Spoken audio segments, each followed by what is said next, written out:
I'm going to hit my home screen, and this is the main home screen. This is what I go to most of the time. I would recommend just using this screen kind of all the time. You've got navigation, audio, Bluetooth. Then you've got a quick access menu here, and these are all different settings that you can change. Whenever you touch one of these, it's going to expand the screen into that whole thing. So I can press this, and it's going to make the map, or the whole screen the map. Then to go back to that screen I was in before, I simply press the home icon. Then there's all radio. Back to home. It's so easy. Audio settings, satellite radio, Sirius satellite radio, and you see presets, and then the one on the top is highlighted. There's 3 little blocks right there, but the one on the top is red. The 2 on the bottom are black. But when I press presets, it goes, now the middle one is red, and you saw a new page of presets pop up right here. Hit it again, and there are 6 along the bottom.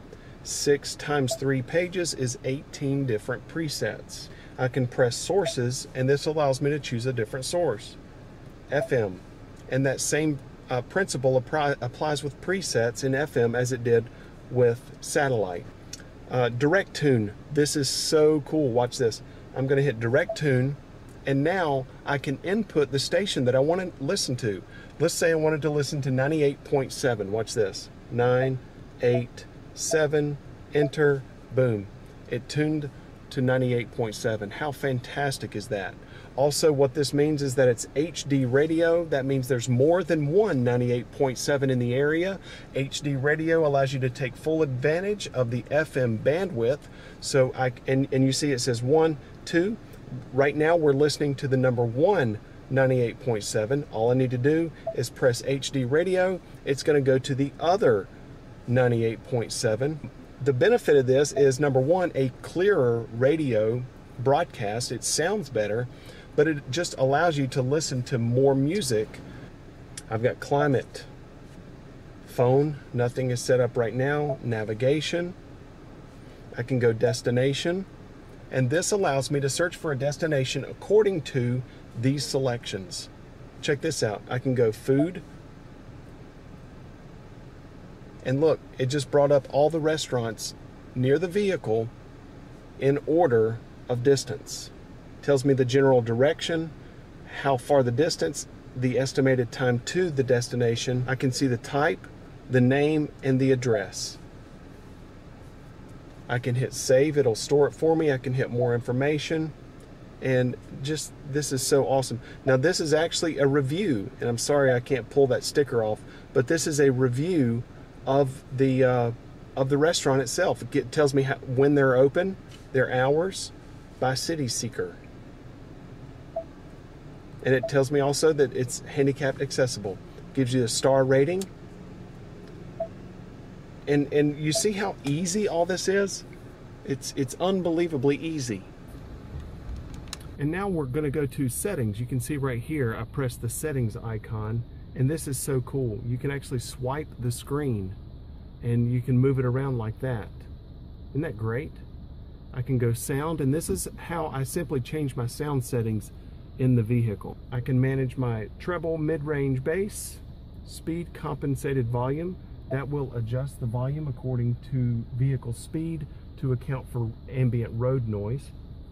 And you see a little eye right here. Isn't that great? I can press that, and it'll actually give me a 1-line, 2-line brief description of what that function is. It's so easy. It's extremely clean and no nonsense. General.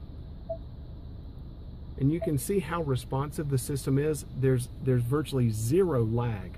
When I touch something, it just happens. And then I can swipe.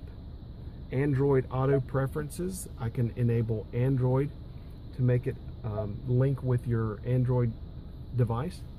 Ambient lighting, I really like this. Look at that. Right now we're on red. I can go green. Right now it's on green. There's blue, purple, ice blue, orange, soft blue, red. I'm going to stay with green. Easy to do, it's uncomplicated, and it lets you customize your car. Just awesome. Valet mode.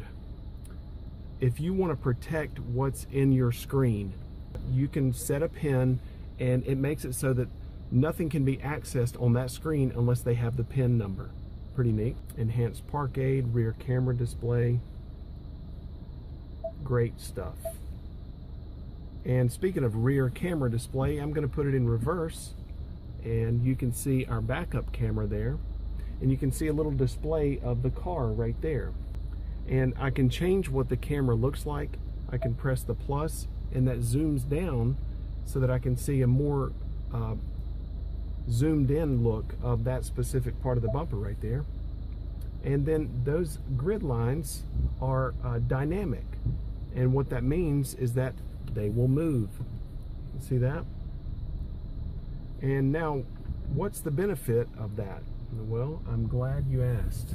You can actually see the white lines right there, and I want to back into that space.